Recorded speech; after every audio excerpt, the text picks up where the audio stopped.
So at some point, land markets are, I think fundamentally different than stock markets and housing markets, right?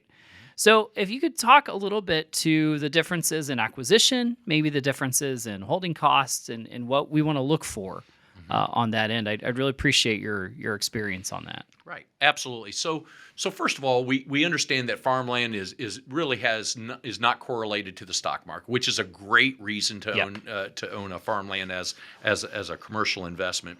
So let's go to different acquisitions to start with.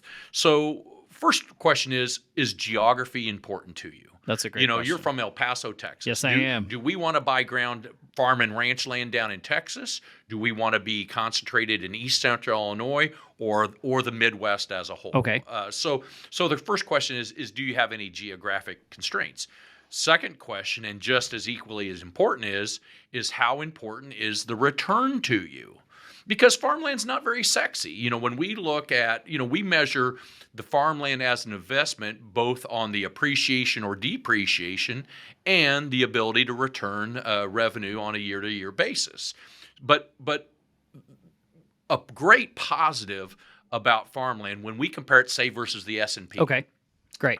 And we look at making a 2 to 3% return yearly plus the appreciation side of that. Does it always go up? No, but that's why we measure it in terms of decades, right? That go along with that. But traditionally, the number that I've used over time is 3%. Today, we're probably wallering in the 2 to 2.5% ROI range.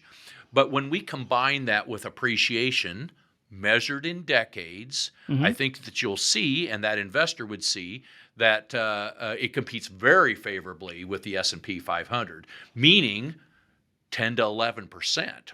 Pick a decade. Other than the 1980s, we had some troubles there, right? The farmland crisis, sissy SpaceX movies, and things like that. But when we measure it over decades, you were looking at double-digit returns. Again, as a part of our diverse portfolio. So you've identified that I want to be in East Central Illinois. Okay. And then you've said, return, I understand what my potential return is going to be. So then the question is, well, how many acres? Because very capital intense. Farmland in East Central Illinois today, off the rack, meaning just a run-of-the-mill Class A farm, is going to be in the $15,000 to $17,000 an acre range. So an 80 acres at $15,000 an acre is a $1.2 million investment.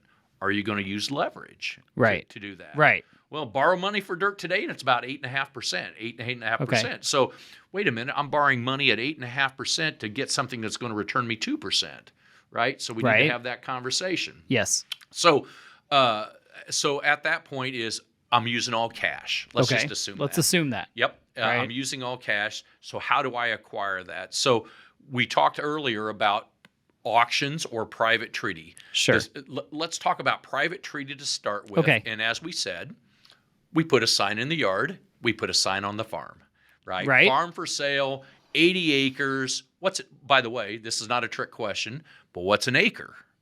An acre is 43,560 square feet, roughly a football field without the end zones. Most of you all already knew that. But so if we want to buy an 80-acre farm and we're going to spend somewhere around 1.2, we're going to look for opportunities through brokerage or private transactions.